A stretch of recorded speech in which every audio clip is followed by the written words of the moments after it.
Greetings, everybody. It is Cowboy here, aka Nick. We have EM Burlingame on, and it's been a little too long since we've had you on. Always a pleasure.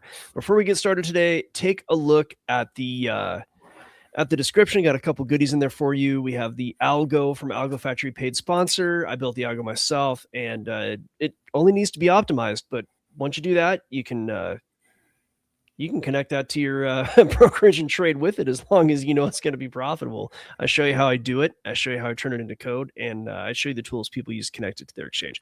So EM, we also have your info in the description as far as how to find you, your Substack, I believe your X. But for those who might be just kind of listening to this and not actually looking at the app, or might just have a hard time using apps in general, can you spell out how to find you really quick before we get going? Yeah, my name EM Burlingame .substack.com or at EM Burlingame on X. You can also do E.M. Burlingame on Amazon and find the 8 or so books I have up there. Awesome. Like I said before, EM, always a pleasure to have you on. And it's Thank good you. that, your last show fell right on Thanksgiving, being a Thursday show. So, Yeah.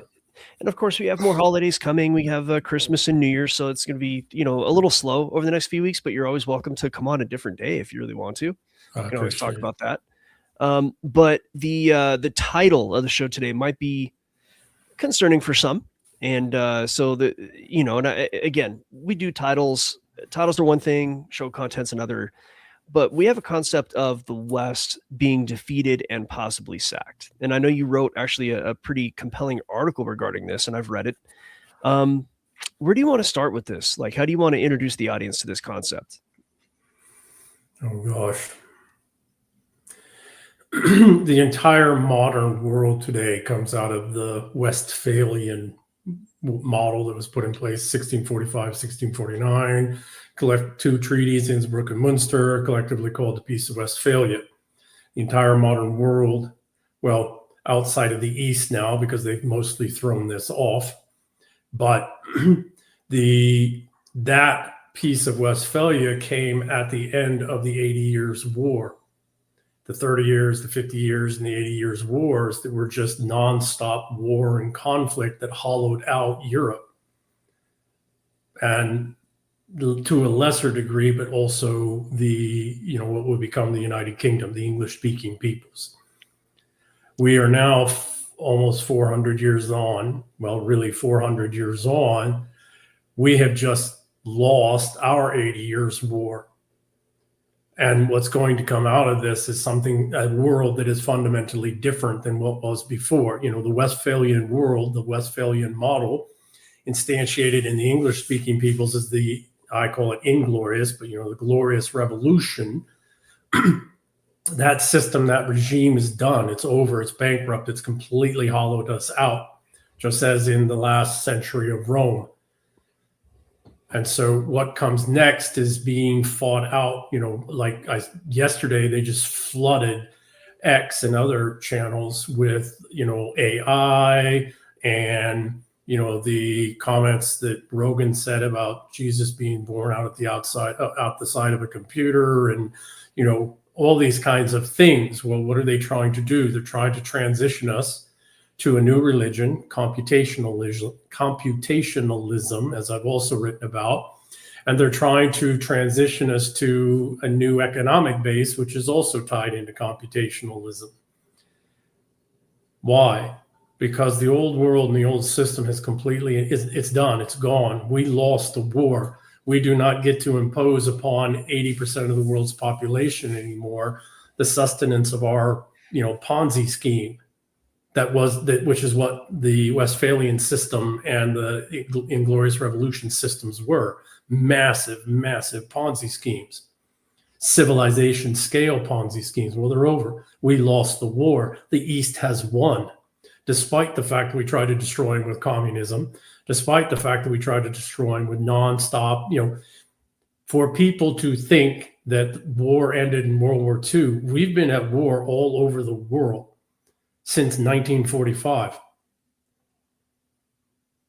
Some of them overt wars, some of them covert wars, some of them clandestine wars, some of them assassinations, coups, fifth generation warfare stuff. But we've been as the West have been at war with the entire world for 80 years, 1945 to 2025. We, in that process, completely hollowed ourselves out demographically, economically, financially, culturally, spiritually, energetically. We have completely hollowed ourselves out. And so now what are our elites doing? They're flooding us with foreigners, the slaves, who people are going to be slaves for generations. Slaves, and when we say slaves, it's not just the slaves in rags. We have to look back at ancient slavery in Greece and Rome and Egypt, etc. A lot of those slaves wore suits and were in high positions of power. Well, yeah, Roman slavery.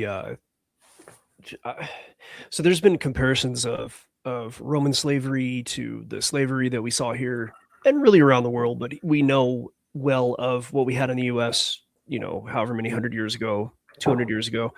The black slavery, which, like I said, it was around the world. It wasn't just here. And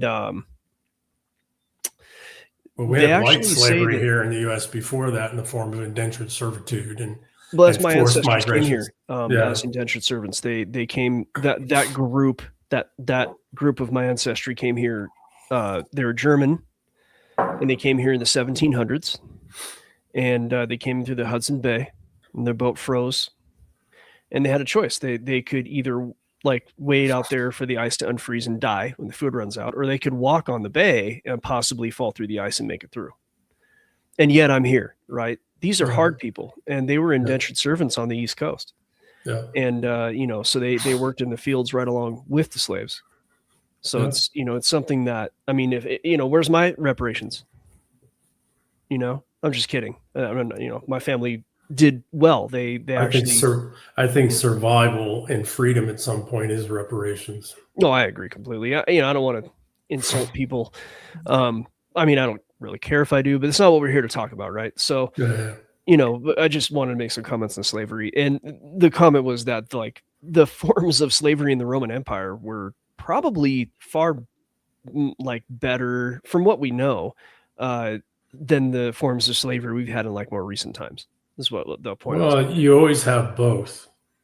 You always have the rag slavery, the complete usury. And the other form of slavery is a gilded cage. Right? Tax slavery. Well, tax, wage, and debt slavery. The best slavers are the ones who understand their slaves and how to best utilize them. That's the most efficient, most successful slavery.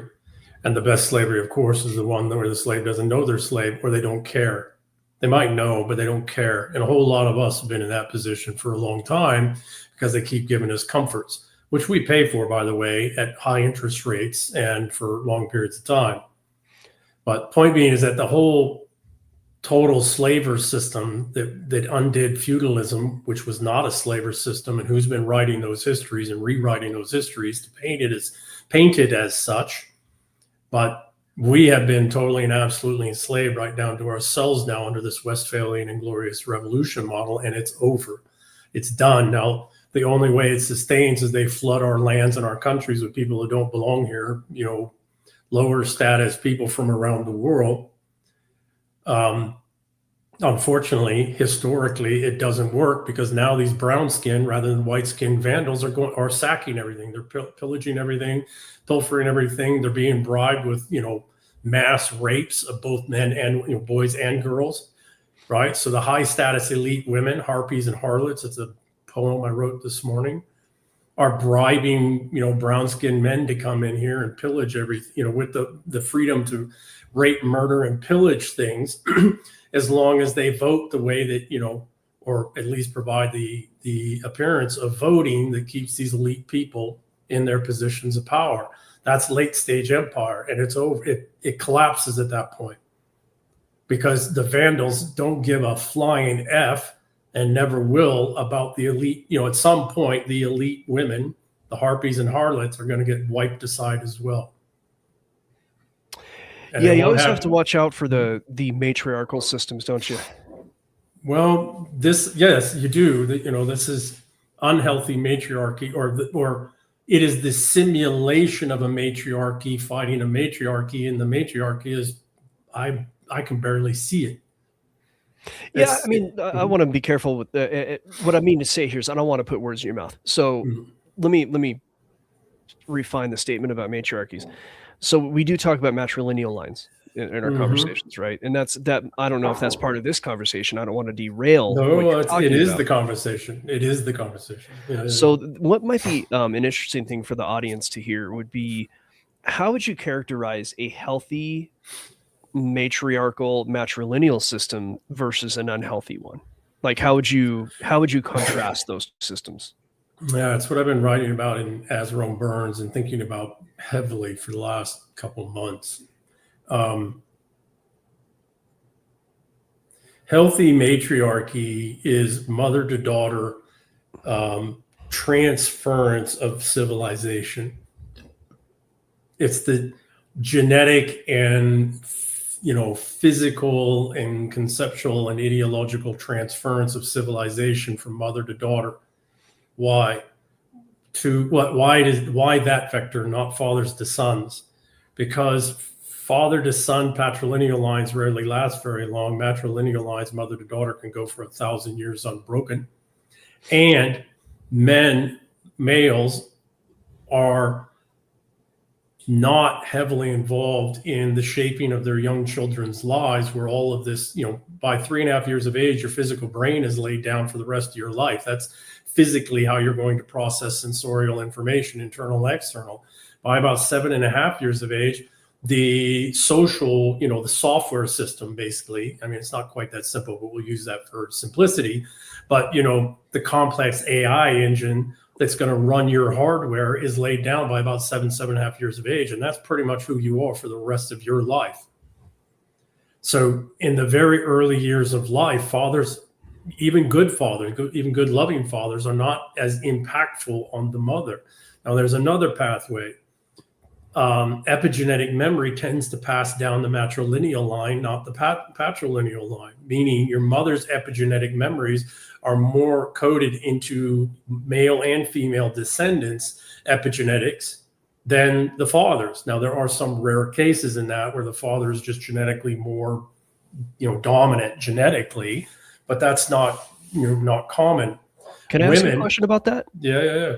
So I hate to derail you, No. but I was told recently by a friend of mine who's he's pretty sharp when it comes to like the health and those such No. things, biological processes. And he says that we get our mitochondrial DNA from our mom, from our Only, mother. Is that true? only, yeah, only. So do you think that there might be a connection between epigenetic? First of all, you might even have to define epigenetic for the audience here, but would there be a connection between the two of the epigenetic No, transference to the children and no, the no, mitochondrial? No. no. Mitochondrial goes down. The NT only goes down the female line. Well, excuse me, only comes from your mother, but the Y chromosome also heavily codes for epigenetic memory, Okay. and so it can go down. It can go down both. And again, you have to think about epigenetic memory in the better way to think about it, because it's not coding genes. What it's doing is it's a second layer that's determining which genes are turned on and off that already exist in the mitochondrial gene transfer, Okay. right? So, So, and and it's go well, ahead. and this might be really healthy to ask these questions because my understanding of epigenetics is that what I just heard you say kind of changed what I thought about epigenetics Mhm. because I thought that epigenetics was a way for our DNA to adapt to the environment much more quickly than natural selection. That's exactly true, but it doesn't change the genes. What it does is it selects for which genes exist that are turned on and off and under what conditions. So those genes that epigenetics may affect, let's say, are genes that already exist. So It you're already not exists. creating new Correct. genes with epigenetics. That's Correct. This is okay. why gene therapy stuff doesn't work very well. because from the very first flash of zinc photon thrown off that spurs life in the form of fusing, quantum fusing between the sperm and the egg, the genetic splicing, the genetic root code for that being is already laid down. The last question I'll ask on this before we move on to the main subject here. Yeah. So my I'm definitely a white dude, but my background's pretty diverse. I have the heaviest amount of blood for me is actually Italian. Italiano. Yeah, it's there. I mean, it's I'm a Euro mutt really, but I have a slight percentage higher of Italian than everything else, because my Scottish grandmother actually was part Italian, and then of course my patrilineal grandfather is Sicilian. Now he did one of those 23andMe deals years ago, and my grandfather's almost 100 years old. Things were different 80 years ago. The N word gets thrown around. It's just, it's just old Italian stuff from the East Coast. Like, it is what it is. And when he did that genetic test, he didn't want to tell anybody what came out in that test. So, we all made our conclusion. So having like some blood that comes from maybe a little south of Italy, in an epigenetic like theory, let's just say that some of like the African blood or the Moorish, whatever, right? The Samson, whatever it might be. Let's just say, I don't know, we get too much sun and where most people with fair skin probably can't handle it and would get cancers. Could it be that little bit of genes for me under the proper conditions could get turned on and I could withstand that better than others, even though it doesn't show in my phenotype? No. So epigenetic memory doesn't tend to work on those hard structural genes. What epigenetic memory tends to work on is all the social programming, emotional neuromodulator, neurotransmitters, narrative shape, so all of the, and again, this is a gross approximation. So I don't, let's not think that this, but it's the best way to articulate it in today's world. Yeah. What epigenetic memory, the genes that epigenetic memory impacts are the software genes, not the hardware genes. Interesting. So now through that, terribly sorry, but there's one more piece. Depending on, and this is work we've learned in, it's other people's work, but that we've collated from doing TBI stuff, is social programming. The software system can and does heavily impact the hardware, and so you're not going to get a melanin change. You're not going to get a melatonin change or a melanin change, etc. Excuse me. What you might get though is you might get some liver disease or kidney disease, or you might get some resistance, a heightened elevated resistance to physical pain or something, because the way in which the epigenetic memory is impacting the existing hardware genes, it's turning on and off the likelihood or probabilities of things at the hardware level without changing the hardware level. This is like a neurological change then, yeah? Yes, but the way it works mostly is through changes in, impact on those genes that address neuromodulator, neurotransmitters,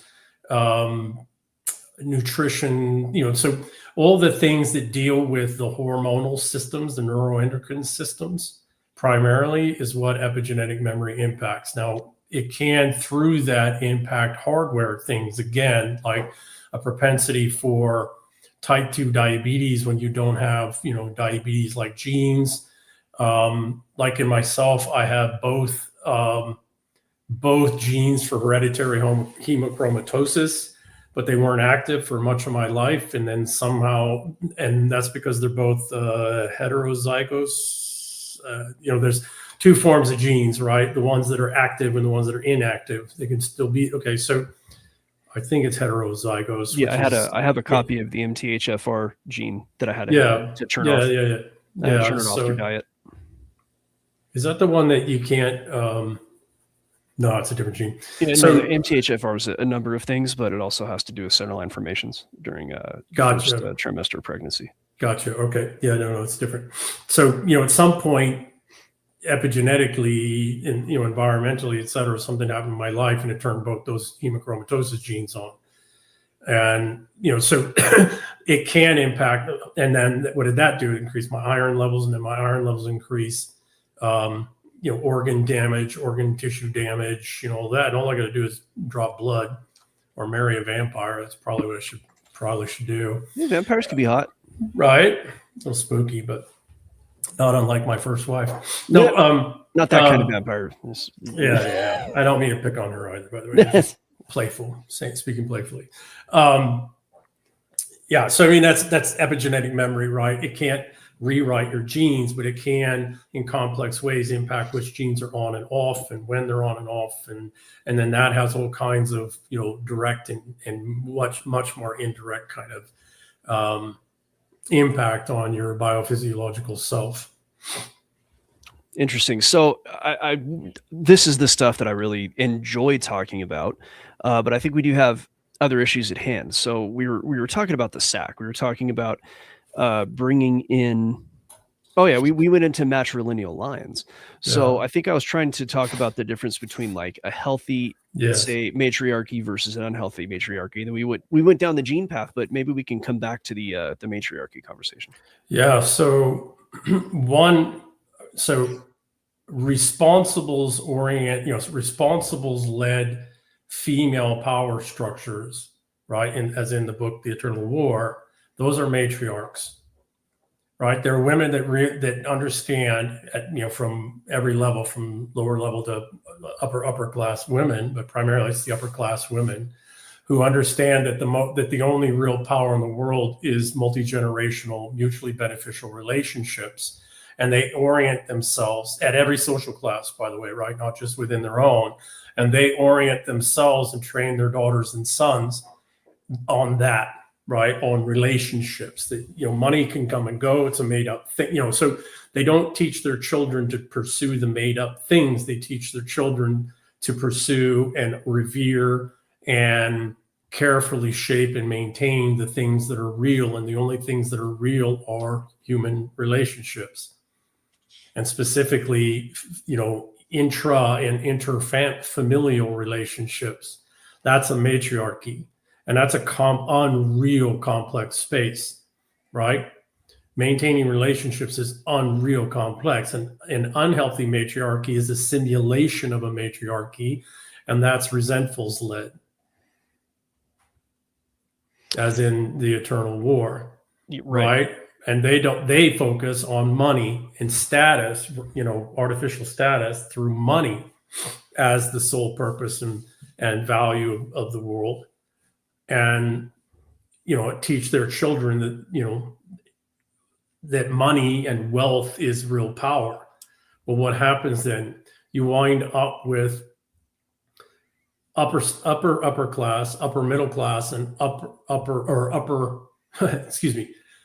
middle class, lower upper class, and upper class societies that are all oriented towards parasitism and slavery, because the highest pursuit amongst the elite women is money, wealth, and this artificial power.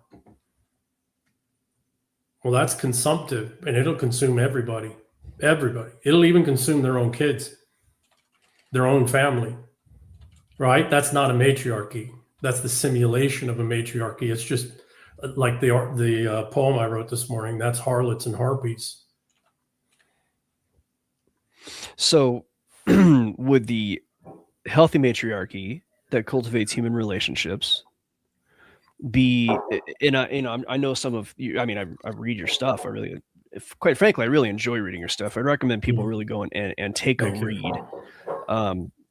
Would you say that the human relationships might map better to the sport of kings when cultivating the simulation and going after wealth would map over to the great game? That's exactly right. Very good, Nick. That's exactly the case. Right. Now let's put it in another context. Let's put it in the John Wick's context. And I got to thank, Tom Luongo for, using the high table, right? Because, he's right. That's the reference today, right? Okay. So first off, the high table, society, civilization. Well, let's say the high table is our economy. Well, that's not quite true. The high table is the complex institution, not formal, informal institution that regulates the use of violence in all of its many forms, its acceptance of and its utilization of violence in order to sustain a people, a civilization, society, economy, etc. Okay. The people who sit at the table, the high management, don't own the table. Right? This is your Rothschilds, your Soroses, your Bill Gates, they sit at the table. They don't own the table. They work for those who and okay, so here's the next level. Nobody actually owns the table because the table isn't a real thing. It's a emergent complexity. It's an emergent set of ever-changing, ever-competing, ever-conflicting rules around the use and acceptance of violence in support and protection of assets. What are the only real assets for the responsibles? Relationships. What are the only real assets for resentfuls? Money. So who is above the table is what those above the table are doing is what causes the emergence of the table. And so who are those above the table? It's women. It's powerful women. Whether it's artificial power or real power, doesn't matter. It's women. And it is the complex conflict between powerful women, this all-out genetic warfare that women are engaged in every moment of their life. It's brutal. I watch it with my teen daughter. I've been to war. I ain't never dealt with shit that my teen daughter deals with other women. Oh, yeah, they're vicious. Right? I got 3 sisters. Right? Oh, I got 3 sisters that are Irish triplets. They're all within 4 years. They're a lot younger than me. I actually left to go to university by the time that they were just about to hit puberty. I left my poor dad on the lurch. So, who notionally owns the high table, this emergent thing that's that manages the use of violence? It's women. It's this competition of high status women up above the table. Well, the problem is that we need the table. We need that, sophisticated, complex, governor on the use of violence. And that has to be determined, that complex weave at the small level, right? From spanking your kid all the way up to armies on armies, invading countries. It's all the same, that is a spectrum of violence, right? Violence is necessary. It's absolutely essential. Who determines that is this, or what determines that is this, this intra-sex competition amongst women. And if you have healthy matriarchs at the top who are oriented on relationships, then you actually have a high table and it's functional. And even if you get some shitty people sitting at the table at different times, they are highly constrained in what they can do and the destruction they can do in their attempt to go from emissary to master, right? To try and own or take over the table, to get smacked down. In unhealthy matriarchies, in these simulations of matriarchies where you have these resentful women who orient everything towards money rather than relationships, you don't have a high table. You have the simulation of a high table, and then there's no legitimate, functional, real governor on the use of violence at any scale, and you end up with nothing but violence everywhere, in every way. And everything decays and just gets destroyed and just ruined. Right? And you get the people sitting at the high table thinking that they are the high table and that they are the owners and that they can control, et cetera, and everything collapses. And that's where we are. Sorry, I heard a little disturbance in the force here. In the other room, I mean to say. A little 3 foot disturbance? Yeah, 1.3 and one about 2.5. And the 2.5 bullies the 3. This is right and proper. This is right and proper. To my son, he's like, yeah, you've met him. At least you've talked to him, so he is who he is, right? Yeah. Very like chilled out. Yeah. It takes a lot to get him upset enough to like fight back. Like he's he's kind of doing his own thing, and this might even map out onto some of what we're talking about. So my son, like he really like doesn't want to hurt his sister, doesn't push her around. But my son will be, and she's younger, and there's an age thing there. My son will have like something she wants, and I've seen it happen like 3 times where my son's like standing next to a wall with his back to a wall, and she comes up, shoves him into the wall like this, and then takes his toy. Like she's a bully, dude. But I've seen her also bully around other kids at the park and stuff. I'm like, some kid's gonna clean her clock, and I hope it isn't too bad. Yeah. So she's 2 years old. Like, I mean, but it's fun. But yeah, I heard something from the other room. Anyway, I'm sorry to totally derail and talk about my kids. No, it's all part of the conversation. Kind of fits, right? Right. So she's a bully. That's where we are. I'm looking around and I'm not seeing matriarchs in the European civilization or the English civilization, the English speaking civilization. I'm not seeing matriarchs. I'm seeing the simulation of matriarchs, boss girls, and, the rich lady who's, doing all the charitable work, but it's really a horrible harpy or, von der Leyen, Kaya Kallas. All of them. Yeah. Right. And what are they doing? They're turning all the other women, all the lower status and mid status women into harlots. Yeah. Miriam Adelson, those types. All of them. Yeah. All of them. Right. So, okay. Well, guess what? That means that our civilizations are literally blinking like a light bulb about to go out. And what are we going to do? Right. What you have to do is you have to start having kids again, and you have to start seeking, men have to start seeking out healthy, whole women, and we need to start defending them and supporting them. This isn't an easy lift, but we have to do it. And more importantly, here's my suspicion, Nick. My suspicion is that there are some matriarchal women out here, but they're hiding. They're not full-on matriarchs yet in terms they don't have the wealth and the power and the relationships that allow the wealth and the power, right? Because at some point, it was too dangerous for them to continue their development as a matriarch. And so they just went into hibernation. That makes sense evolutionarily. It makes sense in terms of nature, why we're still here as a species at all, is because at times matriarchal women have had to do that. Yeah. I would argue that the simulated matriarchs are hunting the matriarchs because absolutely. They'll be supplanted.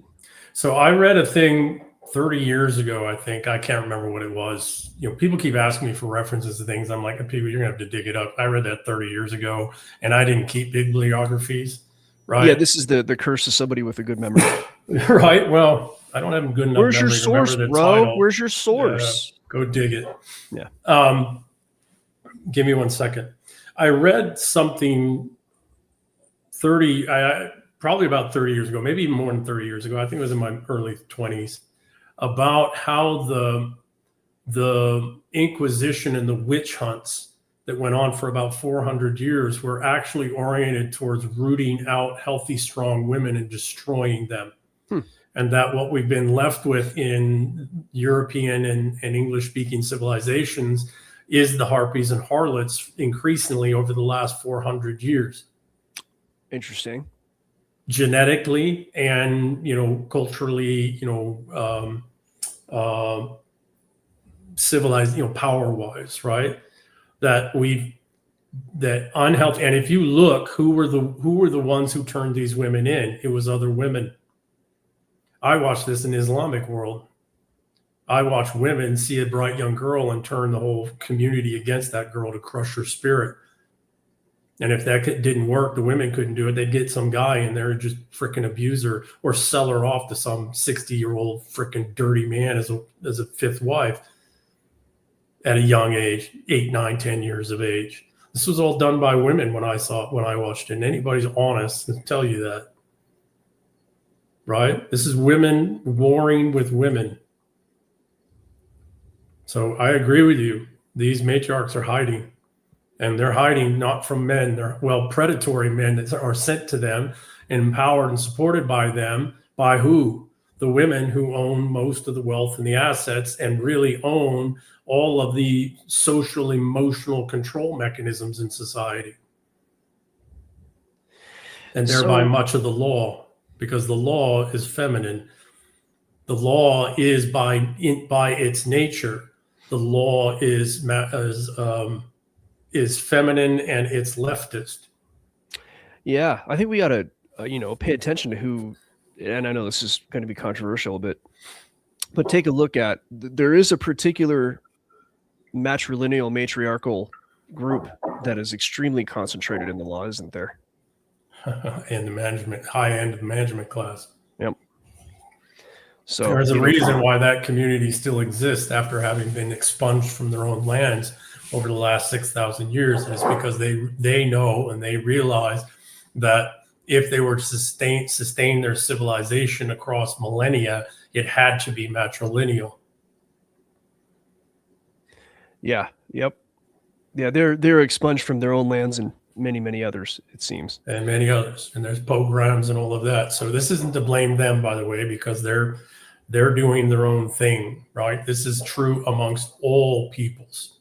I think that they're doing it better than everybody else, though, because that's a group that won't go against its own, unless whoever they're going against within their own is a cancer. They'll do that, but they don't. They stay with the tribe. They do, and here's the other thing. So here's the other thing: civilizational peoples, and they are a civilizational people, have their own fractal of the high table amongst themselves.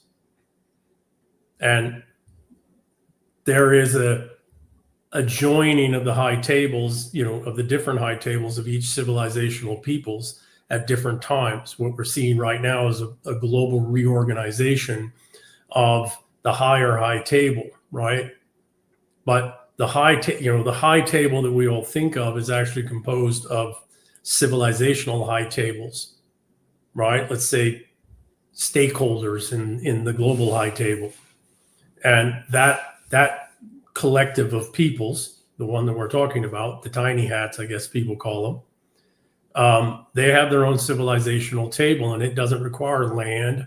It doesn't require, vast fortunes and wealth. It's all maintained by the mothers, mother to daughter to daughter to daughter. And yes, the son's there too, but really it's mother to daughter to daughter.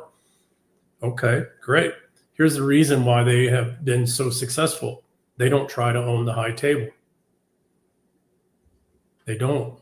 They become valuable to other people who own high tables. They provide services and capabilities in this ludicrously high managerial level that are required of other people's high tables. It's a benefit to like the Rothschilds. Like, so I know that everybody wants to talk about the Rothschilds, and I think they're kind of they're red herring. They're huge, but they're a bit of a herring because I think there are much bigger families out there, and they're probably part of the same group. Correct. They're not as big as people think either, by the way, and they're not anywhere near as wealthy as people think.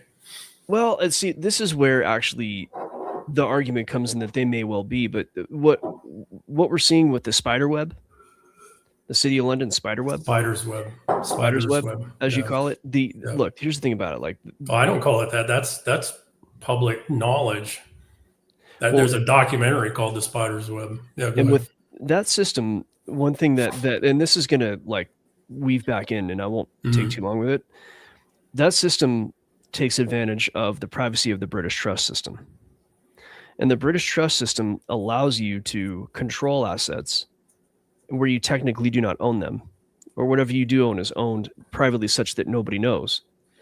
And you have these places like Mauritius or Gibraltar, which recently underwent some changes jurisdictionally. But you have the Isle of Man, Jersey, Cayman Islands, Bahamas. All these. What's that? Bahamas, Cayman, Monaco, Monaco, Jersey Island, Guernsey. Yeah. Those are all I think they might be considered principalities or protectorates. I don't know. Independent zones. Yeah. And those zones, the independence of those zones is where those trusts are set up. And so therefore, whoever owns their wealth in those trusts are able to technically not own it or have such privacy that nobody knows they own it. And So so the money in that spider's web, really, unless you're in with the in crowd, which is like kind of the City of London sort of, in crowd. well, You don't. Amsterdam and Rome is behind it originally. So the trust stuff Yeah. originally comes out of Amsterdam and Venice, not Well, the who do City you of think? London. Who do you think's in the City of London? Yeah. That's the same people. It's the second So Rome. yeah, I mean, it's all the City of London is not like I don't know who's there, but I think what's common knowledge is that the City of London Corporation is not like English or strictly British. It's like No, it's continental Europeans, and by the way, yes. also like Israelites are in there too because they've intermarried with. But they only work. Nah, we got to be careful. We got to understand management is not the same as ownership. And Well, to your point, right? Most of these trusts are two-tier trust systems. They're two-tier trust structures. And many of the managing families for the trust, the outer envelope trust, some of them are Jewish, some of them are not, some of them are Germans. Yeah, it's some diverse. Some of them are English, some are French, etc. Right? The point being, the City of London is not like Londoners. That's what people don't understand. No, it's a completely independent, for all intents and purposes, it's an independent kingdom. And this is where the Rothschilds come in that maybe they're not wealthy, or maybe we just don't know what they and their friends control. And that even begs the question of who's controlling what, who is controlling much bigger things whose names we've never heard because they're shadowed and protected by this trust system. Okay, so think of it this way, to use okay. The wealth that people think belongs to the Rothschilds does not belong to the Rothschilds. The Rothschilds are the executors of the trust for the people whose wealth it is. And that's old European, predominantly all old European families. They're predominantly continental European, but then later some English European families or English families as well. Could it be said that the managing, we're not going to say all the managers are from one area or one people. It's actually not that way, but we all know, I think we should all know that.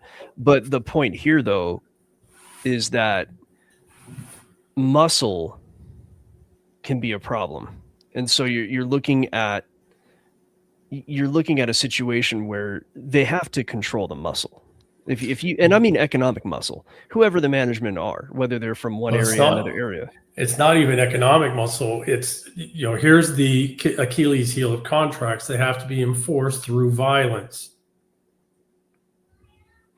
You can do whatever you want legally, contract-wise, lawyers on lawyers, but if somebody disagrees in such a point, they're like, no, we're just going to take those assets, or we're going to physically prevent you from taking those assets. The truth of the matter is the only real currency is actual violence.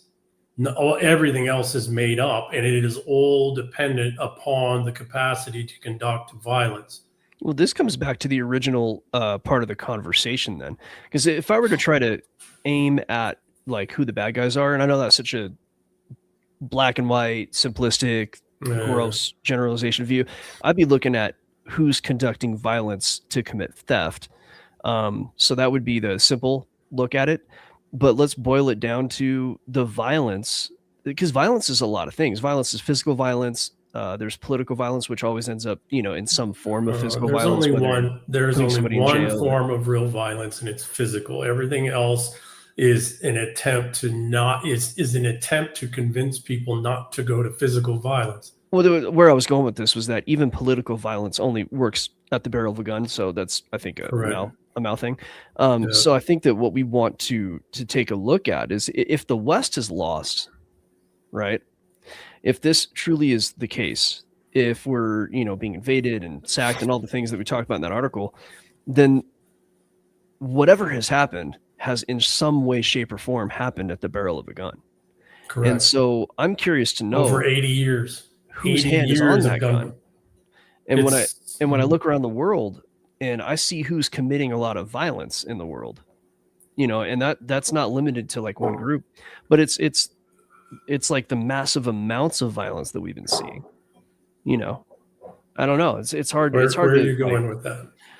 So take a look at like all the conflicts. Go back to the GWAT, right? The GWAT was brutally violent. World War II was violent. Like the Vietnam. Vietnam was incredibly violent. Like, and on top of The that, Congo. a lot of these are things that we were either baited into as like our own fighting forces. Like we didn't want to fight in those wars. We were Correct. eventually kind of coerced into those wars. So, and there's wars going on right now that are incredibly violent. And so it's just kind of one of those things where do you draw the line between between violence and self-defense? And when does it become like if someone tells me, if I were like running the country and someone said, "Hey, by the way, they're invading us and we're going to be sacked." It's like, "Okay, what do we got to do to stop it?" Like how do you go about that without being like the offender in a violent scenario? How do you go about that and still be the defender and still be able to say that what you're doing is right and true? Right. So this is a great question. This is the right question. Okay. The only time it is right and justified is in defense of our matriarchs and the networks of relationships that they maintain. And that's in our lands, on our property, with our assets and our natural resources. That's it. Anything else is illegitimate.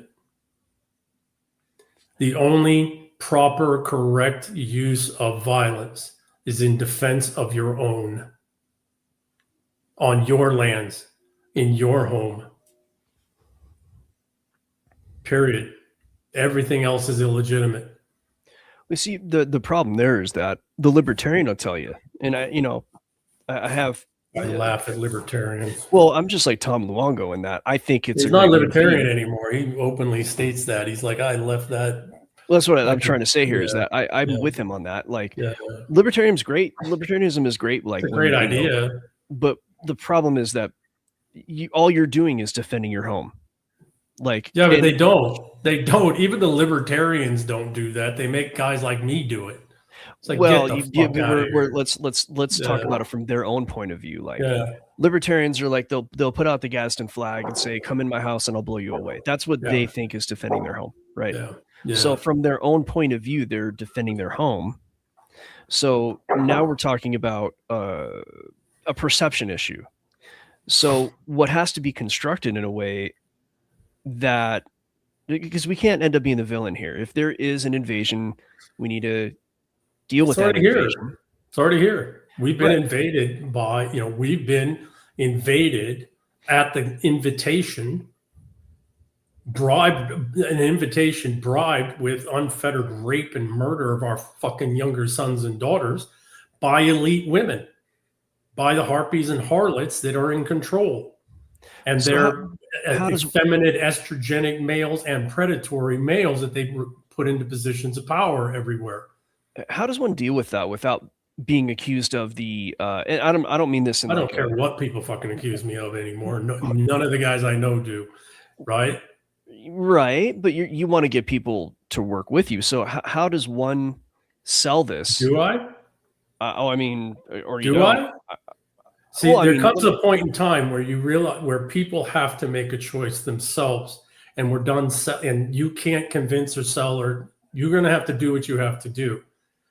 And you're not trying to get people on your side. You're not trying to convince anybody ever more because everything is so fucking obvious. It's so right out in the open. I can go to northern Idaho here, and I've got people that don't belong there that were just airdropped in there. Yeah, I don't disagree with you, dude. What I'm trying to construct, though, in this conversation is, are you going to do it by yourself? No, of course not. So how are you going to sell it to others? I don't have to. The people who see it, see it. And at some point, we're going to have to do what we have to do. And that's only one of two things. We fucking start killing a lot of people. Now, we try everything short of that. Absolutely try everything short of that. Or but for where it won't work and it won't go, we have to kill a lot of people. Or we just pull back to places that we can defend and secure for 5 generations and let all this collapse and burn itself out and not give a damn about and keep people out who try to flee to us. It's like, no, you had a chance. You had an opportunity to do this peacefully. You had an opportunity to stand the fuck up for your own land and people, for your own women, and you didn't do it. The most powerful forces on earth are cowardice and incompetence. You're never going to convince the cowardly, or the incompetent to do what's right. And when a society and civilization is run by unhealthy estrogens, male and female, all you end up with is cowardice and incompetence at every level, everywhere, in everything. There's only two recourses to that. Healthy matriarchs seek out healthy, strong, capable, broadly capable men and partner with them, bind those men to them in various ways. And that isn't sex. Children's a big one. So sex is involved in that. Children is the biggest one. But there's other ways as well, like sharing relationships, awareness, understanding, helping the men, in the path that they're working in the world of man to rise up in the male status hierarchies, which are fundamentally different than women. To help the man who's taking on some estrogen-laden system understand the things that he's going up against that he can't take on as just a straight testosterone-driven kind of guy, right? And I don't mean some chest pumping, I mean erudite, well-educated, well-informed, genuinely compassionate, not weaponized, compassionate guy, right? And then those women and those men link together through relationships with others like them, and they retake their lands and their civilization in whatever they have to do. Otherwise, those men and their own women, maybe lesser women, just pull back to places that can be defended, and we just let it all burn itself out. It's what the Soviets did. It's what the Chinese did. Now they wound up having to kill, what happened to that? What was the cost of that? Well, the Russians somewhere between 70 and 100 million. The Chinese somewhere between 100 to 200 million of their own, killed by their own governments. Right? Oh yeah. I mean, that's what history tells us anyway. So it doesn't have to go that way. We are, particularly the English-speaking peoples, like the Europeans are very different than us, but the English-speaking peoples, we're fighters. We fought this out before, every 400 years, going back to the first days of Rome arrived. We fought this out every 400 years, and we're still here. We haven't had to go through that. Now, we've had some bloody periods of time, like the English Civil War, right? The conflicts with the Danes and the invaders in the 800s into the 900s, right? We've been through some serious bloody periods, but we are still here.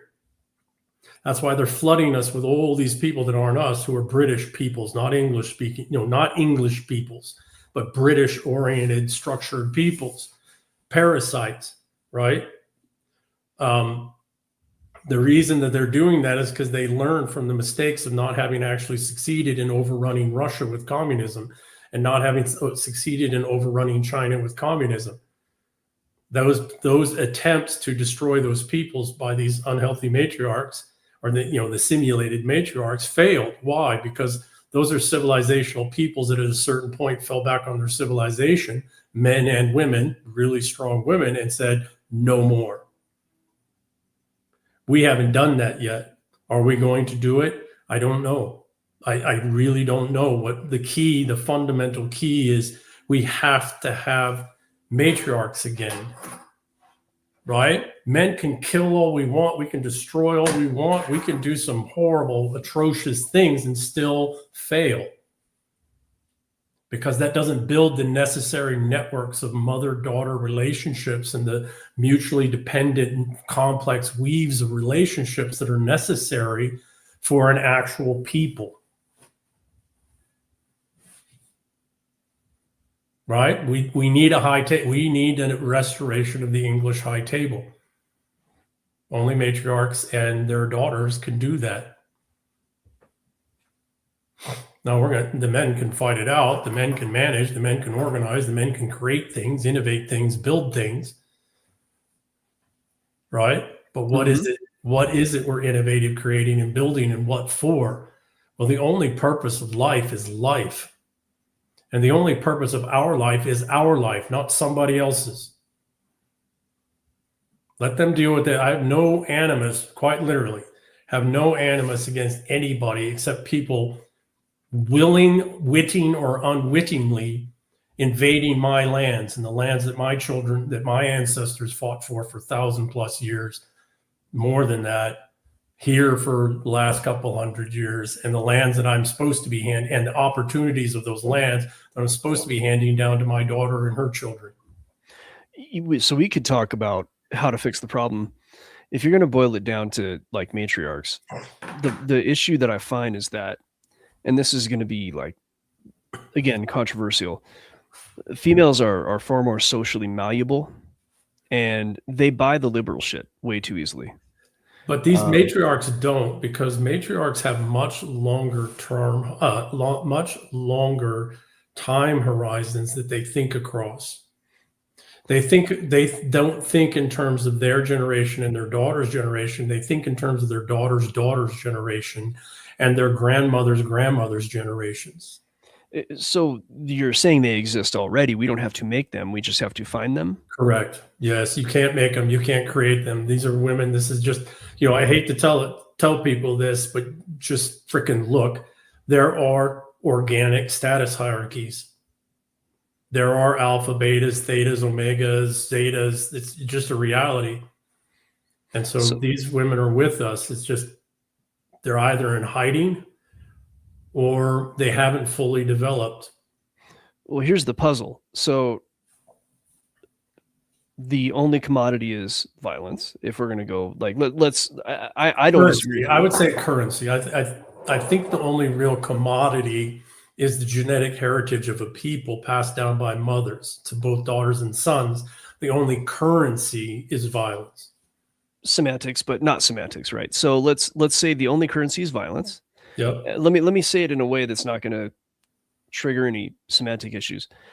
The only way that things change is either through violence or threat of violence, right? Yes. So this is not women's domain. No. So what we are saying though is that the only way that society gets fixed is through these matriarchs who already exist, and we have to find them, or so on. So the only way that they're going to be put in power is through violence by that definition. Or I don't mean violent. I don't mean like we got to go to the town hall with guns. What I mean is a concept of violence, a threat of violence. And, if somebody tries to, let's just say that violence in a glass box, right? Like you might have to break the glass kind of thing. If that is the only way that power is exercised is through violence or the threat of violence. And I do agree with that. It's going to be the men that have to put these women in power. Okay, so give me a second. By that logic, this is a great. No. This is a great. And terribly sorry, I have a thing that I actually do have to respond when they message, so I don't mean to be disrespectful to you or your audience. That's hey, but I have it too. Don't worry. Yeah. Give me 1 second. We do still live in the real world. Yeah, don't we? Well, and plus we're all also gone a little over on time, so Okay. Which I have no problem with. Like I think these are important things. Please get to your thing. This is a great place to end the conversation. Okay.